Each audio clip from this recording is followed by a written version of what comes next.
15 दिन में मेरा एक एक लेख छपता रहा और ऐसे 16 लेख पूरे इन चित्रों पर बन गए। फिर ग्राहकों की ओर से डिमांड आई, पाठकों की ओर से, कि ये जो बिखरे हुए लेख है इसको एक पुस्तक के रूप में छापा जाए तो अच्छा रहेगा। तो उसको पुस्तक के रूप में छापने के लिए उस प्रकार का परिवार बनाया गया। फिर बात आई कि भाई आपको तो कोई नहीं जानता, संविधान के नाते आप कहाँ परिचित है। संविधान में तो कानून मंत्री होते हैं, कानून के जानकार लोग होते हैं, आप तो कोई कानून की जानकार नहीं है, आप ना वकील है, तो आपकी बात को कैसे कोई मानेगा। इसलिए किसी संविधान से जुड़े हुए ऐसे व्यक्ति का इसमें कुछ लिखा जाए। तो हम कानून मंत्री के पास गए। उस समय रविशंकर प्रसाद कानून मंत्री थे, मेरे परिचित थे। तो उन्होंने देखा, देखकर कहा कि अच्छा पांडुलिपि रख दीजिए, मैं लिखूंगा। और उन्होंने 1.5 महीने बाद पूरा अध्ययन किया होगा, 1.5 महीने बाद उसकी भूमिका लिख कर दी। तब फिर प्रश्न आया कि कानून मंत्री तो ये तो अभी के कानून मंत्री हैं, संविधान तो बहुत पुराना है, 70 वर्ष होने जा रहे हैं, ये 5 वर्ष पहले की बात है। तो इसलिए संविधान से जुड़े हुए उस समय को कोई व्यक्ति हो और उनके द्वारा भी इसकी अगर कोई बात लिख दी जाए तो अच्छा रहेगा। तो खोजबीन की गई तो ध्यान में आया कि संविधान की पुस्तकों का अध्ययन डॉक्टर सुभाष कश्यप, इनके द्वारा लिखी हुई पुस्तकों के आधार पर किया जाता है। उनको खोजा गया और उनसे जब मैं मिलने गया, उस समय का प्रसंग आपको बताता हूँ कि उनसे मिलने गया, 90 साल की उम्र है उनकी। मिलने गया तो मैंने नमस्कार किया, पूछने लगे बोलो क्या बात है, कैसे आना हुआ। मैंने कहा जी संविधान पर मैंने कुछ लिखा है, उस पर अगर आपकी भूमिका मिल जाए तो अच्छा रहेगा। तो संविधान पर आपने लिखा है, कौन है आप? तो मैंने अपना परिचय दिया कि मैं क्या लिखा है। किसी ढंग से उन्होंने प्रश्न पूछा था। मैंने कहा जी मैंने उसके चित्रों पर कुछ लिखा है। तो चित्रों पर क्या लिखना है, वो तो डेकोरेटिव पीस है। और इतना सुनते ही मेरे मन में जो कई प्रकार के प्रश्न थे, इन चित्रों को छिपाया गया, छापा नहीं गया, क्यों नहीं छापा, इनको समझाया गया कि ये अपने लोग नहीं है, ये अधर्म के पोषक है और तुम धर्म की रक्षा करने के लिए आए हो। धर्म की रक्षा के लिए युद्ध करना है, उसके लिए चाहे मामा हो, भाई हो, उनको मारना हो, उनके साथ युद्ध करना हो तो करना पड़ेगा। तो इसकी तैयारी, मानसिक तैयारी, ये करते समय उनको नीति निर्धारक तत्वों की व्याख्या भी करनी पड़ी है, वो गीता में है, इसलिए वो चित्र यहाँ दिया गया है। अच्छा, फिर मैंने जब कहा कि निर्वाचन, चुनाव, ये 15वां अध्याय है, 15वें अध्याय में चुनाव कैसे होगा वो नीति, उसकी पॉलिसी दी गई है। कितने दिन पहले फॉर्म जमा करना है, कितने दिन पहले प्रचार करना है, कैसे करना है, क्या करना है। लेकिन वोट किसको देना है ये तो संविधान कह नहीं सकता, ये नागरिकों का अधिकार है। नंदलाल बोस ने उस कमी को पूरा किया है कि आप नेता चुनने जा रहे हो तो आपका नेता कैसा होगा, वो पराक्रमी हो, वो त्यागी हो। पराक्रम का प्रतीक अभी के निकट के इतिहास में अगर हम देखें तो ध्यान में आता है कि पराक्रम का और त्याग का प्रतीक गुरु, और वो त्यागी भी हो। तो ये सुनकर मैंने कहा अच्छा, ये तो बड़ी अद्भुत बात है। फिर जब मैंने कहा कि लेकिन नंदलाल बोस भी एक मनुष्य है, मनुष्य के नाते मनुष्य के हाथ से गलतियां भी हो जाती है, असावधानी भी हो जाती है। तो इस संविधान में उन्होंने असावधानी वश थोड़ी गलत विषय है, आर्थिक लेन देन में पारदर्शिता, केंद्र और राज्य, राज्य और जनता, इनमें आर्थिक लेन देन, करों का लेन देन, ये सब होगा तो उसमें पारदर्शिता होनी चाहिए, स्वच्छता होनी चाहिए, भ्रष्टाचार न हो, इसके लिए कुछ नीति नियम उन्होंने बनाए हैं। और नंदलाल बोस ने भी सोचा कि हम कोई व्यवसाय शुरू करते हैं, कोई अच्छा काम शुरू करते हैं तो वो शुभ हो, इसके लिए स्वस्तिक का अंकन करते हैं। तो इसमें स्वस्तिक आंका जाए, और अगर स्वच्छ पैसा आता है तो उसके कारण मन में आनंद आता है, और आनंद का प्रकटीकरण ये नटराज ने किया है, तो इसलिए नटराज का चित्र अंकित किया जाए। तो नटराज और स्वस्तिक, इन दोनों को अंकित करना है, उन्होंने तय कर लिया। लेकिन संयोगवश या दुर्भाग्यवश, असावधानी के कारण स्वस्तिक उल्टा छप गया। उसका कारण क्या? चित्रों को सजावट का काम माना गया था, इसलिए हमें तो केवल टेक्स्ट पढ़ना है, चित्रों को देखकर क्या करेंगे। लेकिन जब ये चित्रों की व्याख्या उन्होंने पढ़ी, सुनी, उसके बाद उन्होंने कहा कि मैं भी अभी मांग करूंगा कि चित्रों के साथ छपना चाहिए। और तीसरी बात लिखी कि ये पुस्तक अपने आप में एक अनोखी अद्भुत पुस्तक है, क्योंकि इस प्रकार की पुस्तक आज तक किसी ने लिखी नहीं है, इसलिए अपने ढंग की पहली पुस्तक है और एकमात्र पुस्तक है। उस पुस्तक को जिन्होंने छापा रखा, ये राष्ट्रीय पुस्तक न्यास NBT, नेशनल बुक ट्रस्ट, और आज उनके वो लार्जेस्ट सेलिंग बुक है, उसका अंग्रेजी अनुवाद भी उन्होंने छाप दिया है। इस तरह से हिंदी और अंग्रेजी और मराठी अनुवाद हो चुका है, उसको भी छपने की प्रक्रिया चालू हो चुकी है। और इस पर पूरे देश भर में कई सेमिनार वेबिनार कई हुए हैं। एक वेबिनार की बात बताकर मैं अपनी बात को आगे बढ़ाऊंगा। एक वेबिनार दिल्ली विश्वविद्यालय के कानून विभाग ने किया था, आईडी, कोरोना के काल में। तो वेबिनार था, मेरा अपना भाषण मैंने उसमें वेबिनार में जैसे देते हैं वैसे किया, और उसके बाद फिर उनकी ओर से धन्यवाद आया आयोजकों की ओर से। और साथ में उन्होंने कहा कि आज के इस वेबिनार में retired chief justice RC Lahoti वो भी थे, और उन्होंने भी आपको धन्यवाद देने के लिए हमें कहा है। मैंने कहा चलो उनका धन्यवाद स्वीकार है।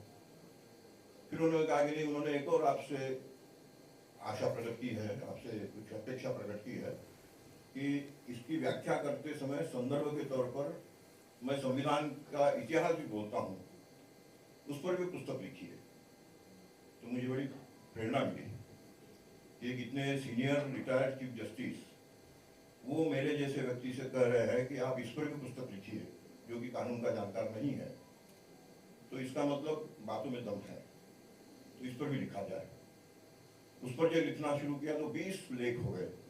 अधिवेशन में 1929 में ये निर्णय लिया गया कि अब हम संपूर्ण स्वराज्य ये मांग करेंगे, अंग्रेजों को यहाँ से जाने के लिए कहेंगे और संपूर्ण स्वराज्य हमें सौंप दीजिए, इसका पूरे देश भर में पालन हो।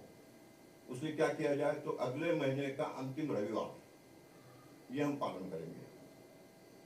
और सौभाग्य से 1930 का अंतिम रविवार ये 26 जनवरी था।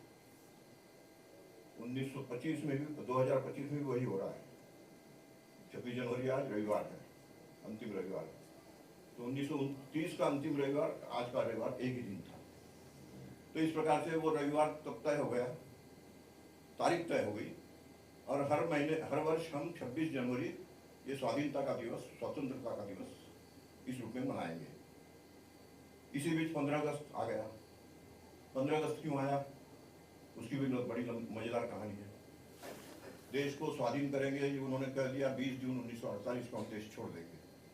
लेकिन अचानक लॉर्ड माउंटबेटन आटप के रानी के पास गए, जाकर उनसे कहा कि हम इतने वर्षों तक इस देश को क्यों ढूंढे, 10 महीने पहले, उससे पहले भी छोड़ सकते हैं।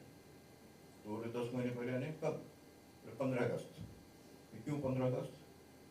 तो उन्होंने कहा कि 15 अगस्त 1945 को मैंने जापान का सरेंडर करवाया था द्वितीय विश्व युद्ध में, तो मेरी सफलता का एक दिन है वो। यही काम मैं भारत का विभाजन करके सत्ता का सौंपने का काम ये कर दूंगा, इसे मेरे जिम्मे काम दे दीजिए, मैं ये काम 15 अगस्त 1947 को कर दूंगा। 20 जून 1948 तक इसको होने की आवश्यकता नहीं है। तो मान लिया गया, ठीक है। और तुरंत अमेंडमेंट होकर नया नियम बनकर आ गया, 15 अगस्त को ही हम आपको स्वाधीन कर देंगे। 15 अगस्त को स्वाधीन तो हो गए हम, लेकिन 15 अगस्त से पहले DN राव के जिम्मे जो काम था कि संविधान का ड्राफ्टिंग करते रहिए आप, वो तो अखंड भारत के लिए था। क्योंकि महात्मा गांधी ने कर रखा था कि मैं देश को खंडित नहीं होने दूंगा, पहले मेरे शरीर का टुकड़ा होगा तब देश का टुकड़ा होने दूंगा।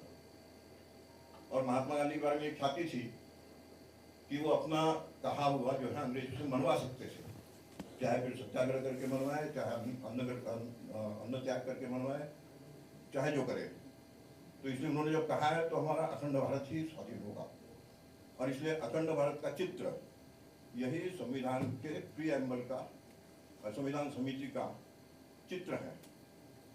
ये संविधान समिति ने जो एम्बलम बनाया है वो अखंड भारत का है। तो अखंड भारत के इस एम्बलम को लेकर ही संविधान लिखा जा रहा था। लेकिन 15 अगस्त को देश खंडित हो गया। 90-92 के करीब सदस्य थे जो मुस्लिम लीग के थे, वो संविधान सभा छोड़कर चले गए। संविधान सभा की छुट्टी हो गई, 303 की बजाय और छुट्टी हो गई, फिर उसमें और कुछ नए लोग जोड़ दिए गए और अभी संविधान सभा का मानसिकता का परिवर्तन भी हो गया। तो इसलिए इसको नए ढंग से लिखा जाए। तो कौन लिखेगा? BN राव से सारा काम इनको सौंप दिया जाए। एक नई ड्राफ्टिंग कमेटी बनी 7 लोगों की। उसके अध्यक्ष थे बाबा साहेब अम्बेडकर। उनकी अध्यक्षता में 7 लोग लगातार 141 दिन तक बैठे उसी संविधान को लेकर। उसमें जो अमेंडमेंट करना था उनकी दृष्टि से वो उन्होंने किया।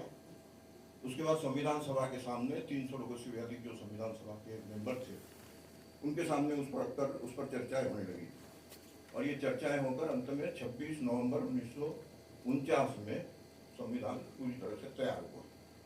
तो ये जो लंबी प्रक्रिया है, इस लंबी प्रक्रिया के पीछे कारण ये है। इस बीच 26 जनवरी आया जरूर, लेकिन क्योंकि संविधान बना नहीं है इसलिए 26 जनवरी ऐसे टोकन बना दिया गया और ये तय किया गया कि 26 जनवरी 1950 को ही हम पहला स्वतंत्रता दिवस मनाएंगे। स्वाधीनता और स्वतंत्रता, इसका अंतर भी हमेशा बहुत ध्यान में रखना चाहिए।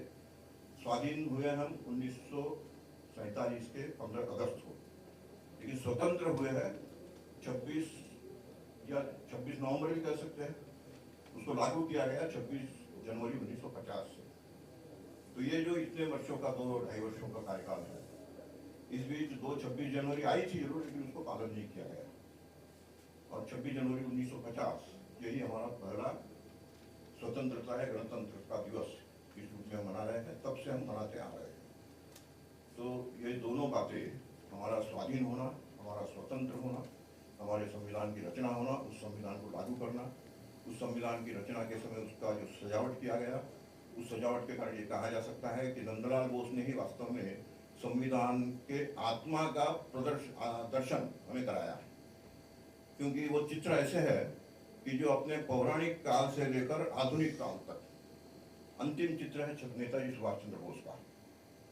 यहाँ का प्रशासन कैसे हो, उनकी नियुक्तियां कैसी हो, इसके बारे में जो भाग 19 है, 19वें भाग पर ये अपने नेताजी सुभाष चंद्र बोस उनका चित्र दिया है। क्यों दिया है? क्योंकि वास्तव में इस देश के पहले प्रधानमंत्री वही थे। उन्होंने घोषणा कर दी थी, ये लागू भी कर दिया था, कॉइन्स लागू कर दी थी और नियुक्तियां भी कर दी थी और देश का कुछ हिस्सा स्वाधीन भी कर लिया था। सबसे पहले अंडमान निकोबार स्वाधीन किया, फिर मणिपुर स्वाधीन किया और फिर इसमें ब्रह्मदेश आज का जो है म्यांमार, वहाँ सेना को प्रशिक्षित करके ये तय किया कि अब हम भारत पर आक्रमण करेंगे ताकि अंग्रेजों को यहाँ से खदेड़ दिया जाए। और उन्होंने रेडियो से एक भाषण में महात्मा गांधी के लिए अनुरोध किया कि मैं आक्रमण करने आ रहा हूँ, ये भारत पर आक्रमण नहीं है, अंग्रेजों पर आक्रमण है, इसलिए अंग्रेज यहाँ से चले जाए, इसके लिए आप अनुकूल वातावरण बनाइए तो कम से कम नुकसान के कारण हम अच्छी तरह से जीत सकेंगे। लेकिन महात्मा गांधी के मन में तो ये बैठा हुआ था कि युद्ध यानी हिंसा, इसलिए उन्होंने कहा कि नहीं, ये काम मैं नहीं कर सकता और इसलिए फिर नेताजी का प्रयास विफल हो गया। लेकिन वो पहले प्रधानमंत्री है और पहली प्रशासनिक व्यवस्था उन्होंने खड़ी की थी, तो प्रशासनिक व्यवस्था कैसी हो उसका आदर्श है। इस रूप में नंदलाल बोस ने उनका चित्र अंकित कर दिया है। और उसके बाद 20, 21, 22 ये जो 3 भाग हैं, इन 3 भागों पर कोई प्रसंग या कोई व्यक्ति उसका चित्र नहीं है। यहाँ की प्रकृति उसका चित्र है। पहला चित्र मैंने मांगा है, तो आप सुनने के बाद अगर किसी को लगता है कि इस पर भी थोड़ा कहा जाए या अपना कोई मत हो तो वो आप लोग प्रकट कर सकते हैं। आप आमंत्रित हैं, किसी के भी हाँ बोलिए।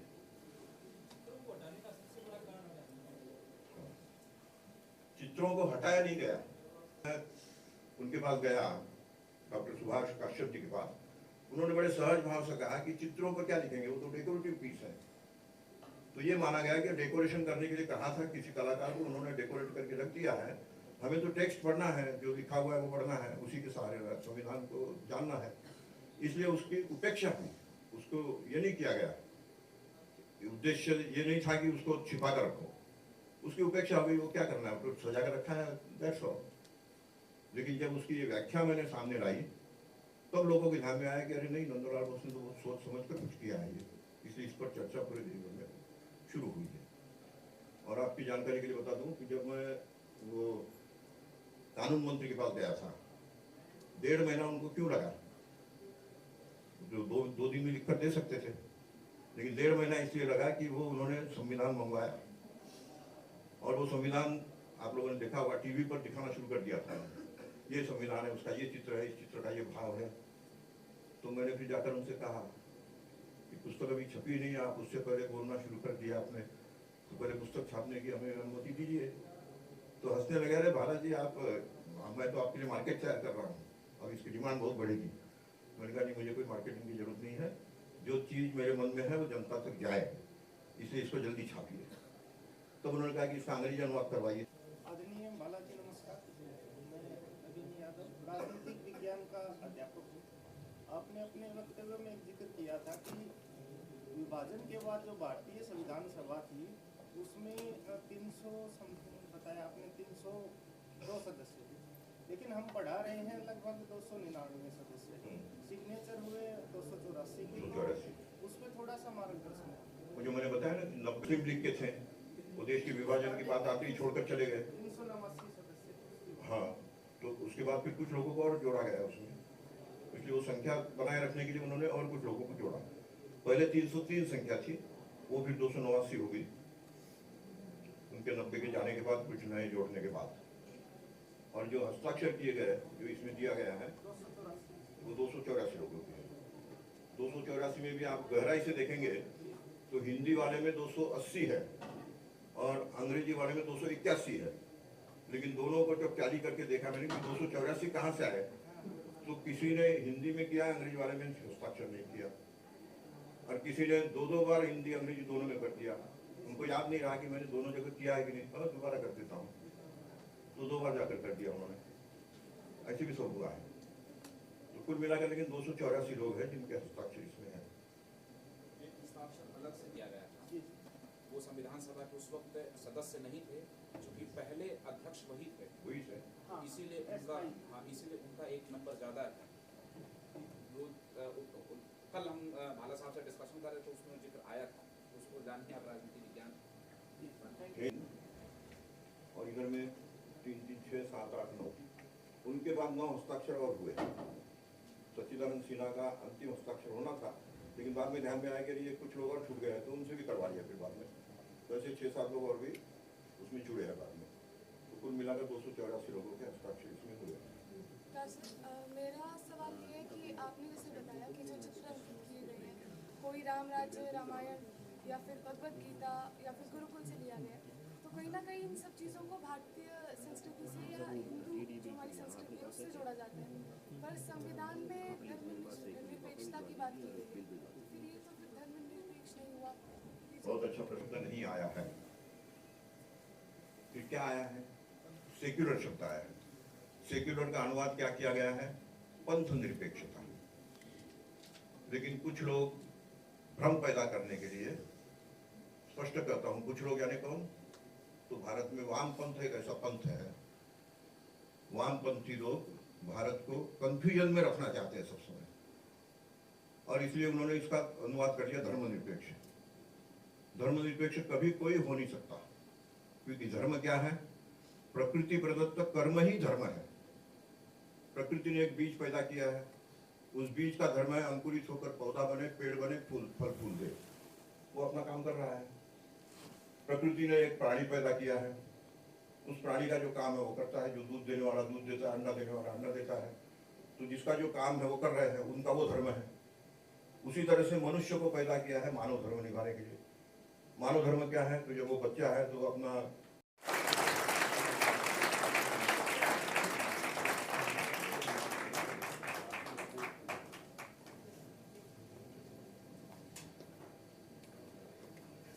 सर, मैं हमारे मुख्य वक्ता श्री लक्ष्मी नारायण भाला जी का आभार व्यक्त करती हूँ कि आपने अपने व्याख्यान के माध्यम से भारतीय संविधान के वास्तविक महत्व को हमें समझाया और न केवल संविधान द्वारा वर्णित विभिन्न बिंदुओं को हमारे समक्ष रखा, अपितु हम सभी को हमारे मुख्य कर्तव्यों के प्रति अवगत करवाने का भी कार्य किया। आपने संविधान निर्माण व लागू करने की संपूर्ण प्रक्रिया को हमारे समक्ष प्रकट किया, जो प्रदर्शित करता है कि आज प्रत्येक मनुष्य के वास्तविक व्यक्तित्व का विकास हमारे संविधान द्वारा बनाए गए नियमों व कानूनों के माध्यम से ही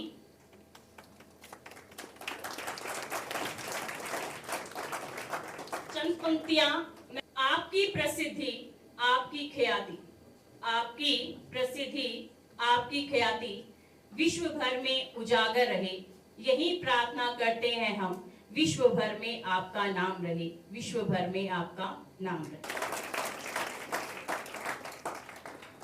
इसी व्याख्यान के फलस्वरूप मैं हमारे संविधान की प्रस्तावना वाचन के लिए मैं डॉक्टर दीपक कुमारी आप सभी के सामने संविधान की प्रस्तावना का वाचन करूंगी। आप सभी मेरे साथ इसको रिपीट करेंगे और चिंतन मनन करेंगे। हम न्याय, विचार, अभिव्यक्ति, विश्वास, धर्म और उपासना की स्वतंत्रता, प्रतिष्ठा और अवसर की समता प्राप्त कराने के लिए तथा उन सब में व्यक्ति की गरिमा और राष्ट्र की एकता और अखंडता सुनिश्चित करने वाली बंधुता बढ़ाने के लिए दृढ़ संकल्प होकर अपनी इस संविधान सभा में आज तारीख 26 नवंबर 1949 ईस्वी में को एतद द्वारा इस संविधान को अंगीकृत, अधिनियमित और आत्मा अर्पित करते हैं। जय हिंद।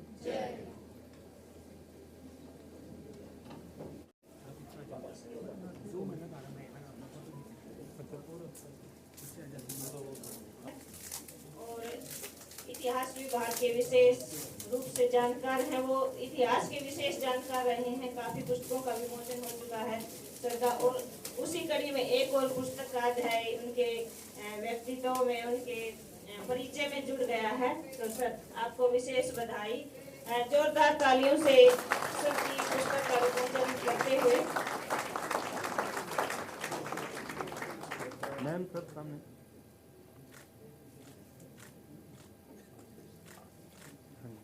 पीसी मैडम जब यहाँ आई थी तो उन्होंने मुझसे कहा था कि आपने कई किताबें लिखी हैं, तो आप हरियाणा के ऊपर भी किताब लिखी है, तो मैं इस किताब को अपनी कुलपति महोदया को समर्पित करता हूँ।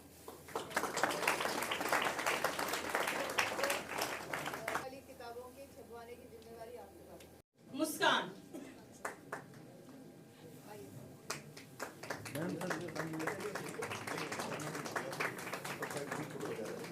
दिव्या,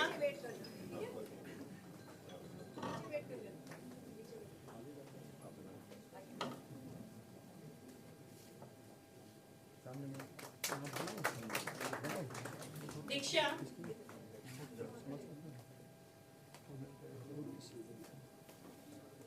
सर मैम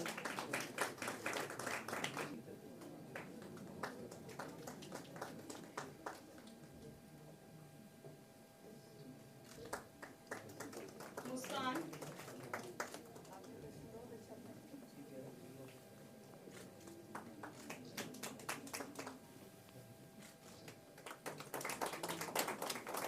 सर सामने था के जितने भी अध्यापक मैम मंच पर आए, जय यार एक सेकंड जितने भी बच्चों के साथ टीचर इंचार्ज जाए,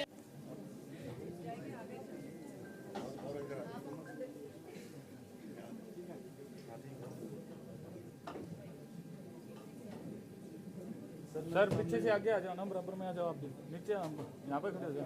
हाँ यस सर, ठीक है सभी वेट।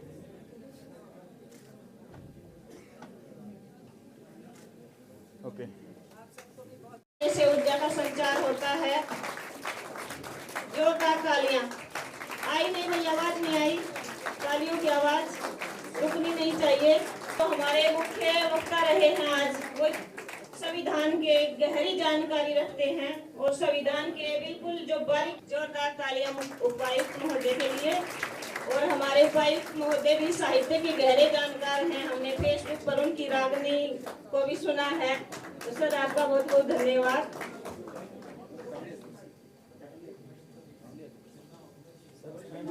जोरदार तालियां।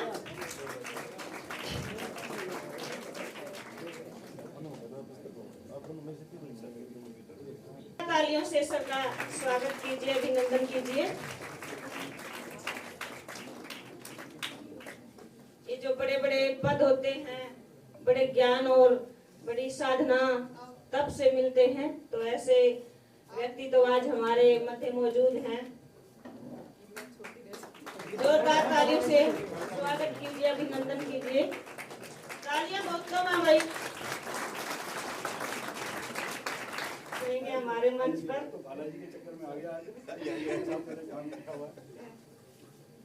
सर आप बालाजी के चक्कर में भी आए हैं और मैडम जब तक रहेंगी तो आपको आना पड़ेगा।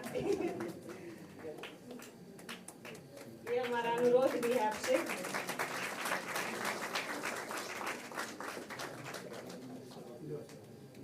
जोरदार तालियों से सर का स्वागत कीजिए भाई। तालियां नहीं रुकनी चाहिए। बंसीलाल यूनिवर्सिटी परिवार की तरफ से आभार व्यक्त करने का अवसर मिला है, इसके लिए मैं बहुत सम्मानित महसूस कर रही हूँ। सबसे पहले मैं धन्यवाद करती हूँ, क्योंकि धन्यवाद जो शब्द है, आभार जो है, वो एक प्रार्थना की तरह है जिसे महसूस किया जा सकता है। फिर भी मैं इसे शब्दों में व्यक्त करने की कोशिश करती हूँ। सबसे पहले धन्यवाद परमपिता परमात्मा को, जिनके आशीर्वाद से हम इस भारत भूमि पर, स्वतंत्र भारत भूमि पर में जन्म लिया हमने। और दूसरा धन्यवाद उन सभी वीर सपूतों का और वीरांगनाओं का, जिनके संघर्षों और बलिदान की बदौलत आज हम स्वतंत्र भारत में सांस ले पा रहे हैं।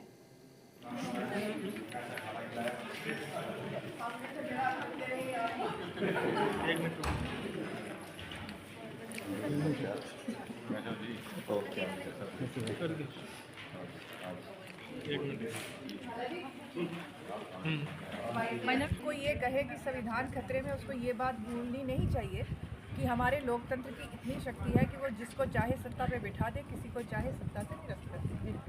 और हमारे युवाओं को भी संविधान क्या है, संविधान कैसे बना, किन हालातों में बना, संविधान की सही आत्मा और संवेदना क्या है, वो सब ही इन बच्चों को समझनी चाहिए। इसलिए जो वर्तमान भारत सरकार है और वर्तमान जो राज्य सरकार है, उन्होंने इस कार्यक्रम को एक अभियान के रूप में लेके वर्ष भर चलाया है।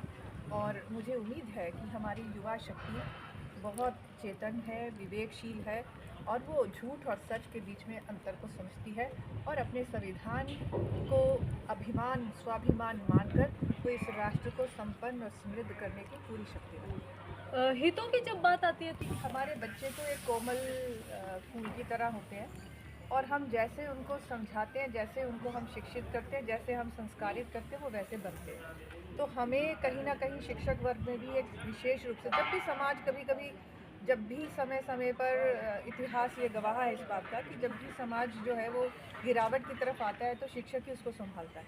तो मुझे लगता है कि इस वक्त शिक्षालयों की, विद्यालयों की, महाविद्यालयों की, विश्वविद्यालयों की ये परम कर्तव्य बनता है कि वो अपनी युवा पीढ़ी का सही मार्ग प्रदर्शन करें। जिस प्रकार से वास्तव में श्रद्धा का विषय जो है संविधान, उसको राजनीति का विषय बनाना यही सबसे बड़ी त्रासदी है अपने देश की।